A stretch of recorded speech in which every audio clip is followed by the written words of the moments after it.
பண்றோம் அப்படின்னா so harmful chemical product வந்து அந்த பர்சனுக்கு வந்து அஃபெக்ட் பண்ண சான்ஸ் இருக்கு. ஸோ அந்த ஹார்ம்ஃபுல் கெமிக்கல் ப்ராடக்ட் பதிலாக வேற சப்ஸ்டிடியூஷனாக ஒரு கெமிக்கல் ப்ராடக்ட் வந்து நம்ம மாற்றி வைக்கிறது தான் சொல்றதா சப்ஸ்டிடியூஷன். ஸோ இதில் ஆல்ரெடி எக்ஸாம்பிள் சொல்லியிருப்பாங்க. லீட் பெயிண்ட் வந்து ரொம்ப ஹார்ம்ஃபுல்லாக இருக்கும். ஸோ அதுக்கு பதிலாக நம்ம எப்படி யூஸ் பண்ணலாம்? ஜிங்க் ஆர் அயன் பெயிண்ட் வந்து நம்ம யூஸ் பண்ணலாம்.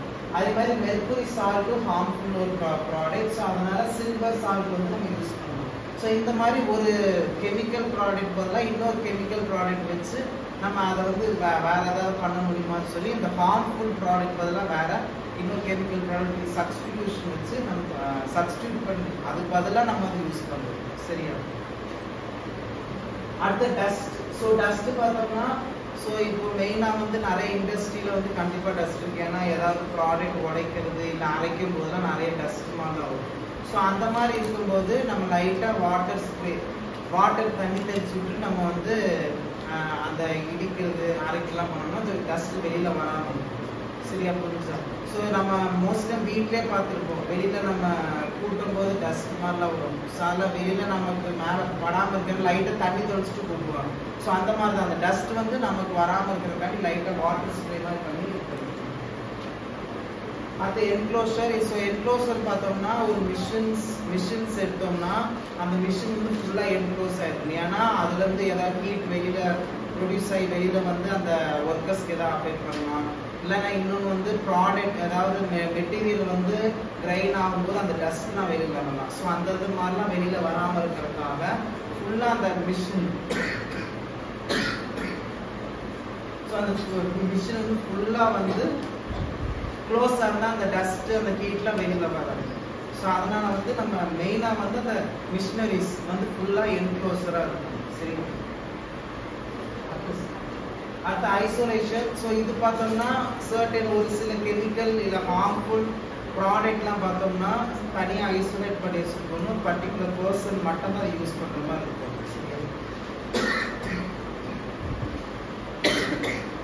ஸோ அதனால அந்த ஏரியாவை தனியாக ஐசோலேட் பண்ணி வச்சுருப்பாங்க.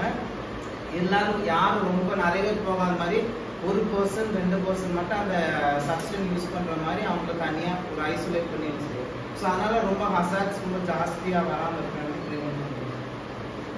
அந்த லோக்கல் எக்ஸ்டார்ட் வென்டிலேஷன் பார்த்தோம்னா ஸோ இது நிறைய ஃபேக்ட்ரிஸில் பார்த்துருப்பீங்க. ஹைட்டாக மேலே ஒரு வென்டிலேட் போகிறக்காண்டி விட்டுருப்பாங்க. ஸோ அதுதான் இது.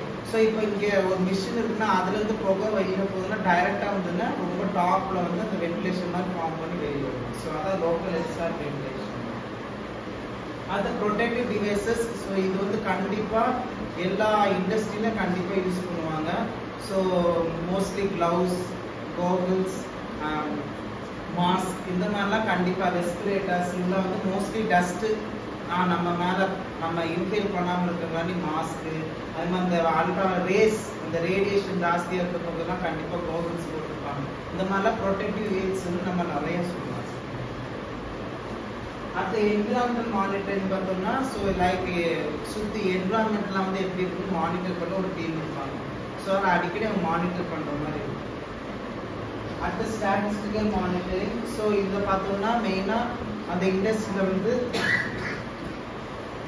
எத்தனை பேர் ஒர்க் பண்ணுறாங்க, எத்தனை ரூல்ஸ் இருக்குது, எத்தனை மிஷினரிஸ் இருக்குது, எத்தனை அந்த இதெல்லாம் கால்குலேட் பண்ணி ஒரு ஃபைல் மாதிரி வந்து வச்சுருப்பாங்க. ஸோ அதான் ஸ்டாட்டிஸ்டிக்கல் மானிட்டர். அது கரெக்டாக அப்பப்போ மானிட்டர் பண்ணி அவங்க வச்சுருப்பாங்க.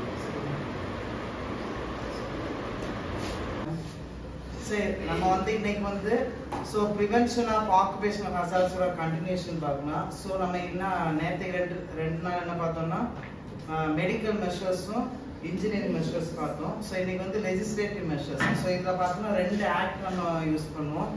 ஃபர்ஸ்ட் பார்த்தோம்னா ஃபேக்ட்ரி ஆக்ட் அண்ட் இன்னொன்று பார்த்தோம்னா இஎஸ்ஐ ஆக்ட். சரியா? ஸோ ஃபர்ஸ்ட் வந்து ஃபேக்ட்ரி ஆக்ட். ஸோ இது பார்த்தோம்னா ஸோ மெயினாக வந்து 1881 வந்து ஃபர்ஸ்ட் வந்துச்சு. ஸோ 1881க்கு அப்புறம் பார்த்தோம்னா ஸோ அப்டேட்டடாக 1987 தான் திருப்பி அவங்க வந்து ஸ்டார்ட் பண்ணாங்க. பட் 1948 நம்ம இந்தியாவில் வந்துருச்சு. பட் அவங்க வந்து அப்டேட்டடாக வந்து மாடிஃபை பண்ணி இப்போ எப்போ ஆரம்பிச்சா 1987 தான். ஸோ மெயினாக பார்த்தோம்னா இந்த ஃபேக்ட்ரிஸ் ஆக்ட் பார்த்தோம்னா என்னென்ன மாதிரி இண்டஸ்ட்ரியில் யூஸ் பண்ணுறான்னு பார்த்தோம்னா மெயினாக வந்து எம்ப்ளாயி வந்து அந்த ஒர்க்கர்ஸ் அந்த இண்டஸ்ட்ரி வந்து 10க்கு மேல ஒர்க் பண்ணணும், பட் 20க்கு மேல இருக்கக்கூடாது. ஸோ